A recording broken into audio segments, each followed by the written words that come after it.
হ্যাঁ, আমরা চাই না রে স্যার যে আমরা তোমাদেরকে ক্ষতি করবো, এগুলো আমাদের কোনো সিদ্ধান্ত নাই। আজকে যদি সাইটাম আমরা 8 বছর, আমরা চাইলে আপনাদের 10-12 জন আমরা চাইলে টিকিট করে আপনাদেরকে মারতে পারি, কিন্তু আমরা মারবো না। জানো আপনারা আমাকে আশ্রয় দিচ্ছেন, তাহলে আমরা চাইছি কি শুধুমাত্র শান্তি। আপনাদের কি দিতে হবে, কিন্তু আমাদের শান্তির জন্য আমরা অনেক কিছু দিতে পারি, কিন্তু আমরা শান্তি চাই। তোরা তোমার আর নির্মিত আর কিছু বন্ধ করিব আর হারাম আইন চাই তুই কস না 11-12 মধ্যে তুই খবর ল যে আরো আর আছে ক্যাম্প কমান্ডার আয় সহকারী ক্যাম্প কমান্ডার আছে আর একটা টাকা খাই কথা। আচ্ছা ঠিক আছে স্যার, আপনি দেখুন নাকি ক্যাম্প কমান্ডার বলেন। আচ্ছা আপনি যদি ক্যাম্প কমান্ডার হওয়ার পর এই ক্যাম্পের মধ্যে একটুটুক নির্যাতন একটুটুক মানে গুলি হচ্ছেন কেন? কি গুলি করে কি ওটা আরো সুরা আসা এই যে ফাবলি করে ডাকাতি করতেছে আর গুলি করতেছে আর এপিপিএম এর পয়সা মানে কি ইউনিফর্ম পরে অনেক কিছু করতেছে। একটুটুক ডাকাতি এই যে নির্যাতন সবগুলো এপিপিএম পরে যারা কোনটা আছে এরা ডাকাতি করতেছে।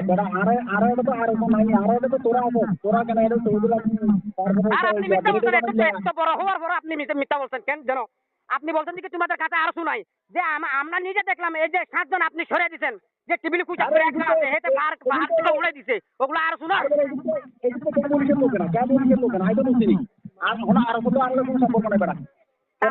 তদন্ত করে দেখেন আপনাদের পুলিশ। আপনি যেহেতু ক্যাম্প কমান্ডার বলেন, আচ্ছা ঠিক আছে আপনি সরি আপনি জানো না, তাহলে আপনার ছোট মানে কি ছোট যেগুলো আছে এরা আপনি চেক করে দেখেন, না হলে আমি আপনাদেরকে ফরমান দেবো। আচ্ছা ঠিক আছে তুই আরো প্রমাণ পাঠাও আমি ওই দিকে আর কিছু দিই কোনো পুলিশ অফিসে আর কোনো পুলিশ অফিসে যদি আর কিছু যদি করে দিয়ে গেলে যায় আয় করে কথা দিলাম তারপরে আর কোনো ছয় দিন তারপরে আর ছয় দিও কেউ নাই মরবো দেখো ছয় দিও।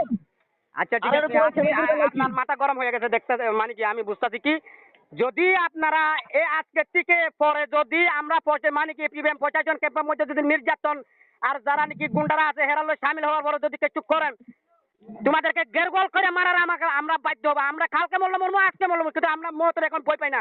এটা তো মগের মুলুক না, এটা বাংলাদেশ স্বাধীন মারির মধ্যে আমরা মুসলমান হওয়ার পর আমরা যদি আসার পর যে আমরা শান্তি পাই আপনাদের কাছে, আপনারা কিছু আসবেন মরার পর আল্লাহর কাছে বল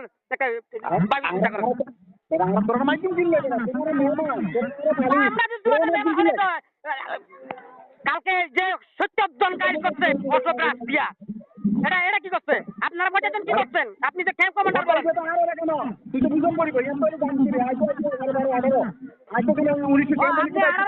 হ্যাঁ 18 মধ্যে অনেক কিছু চলতেছে তাহলে আমি 18 ঘটনা আপনাকে দেবো, ঠিক আছে? আচ্ছা ঠিক আছে বললাম না আপনাদের কোনোদিন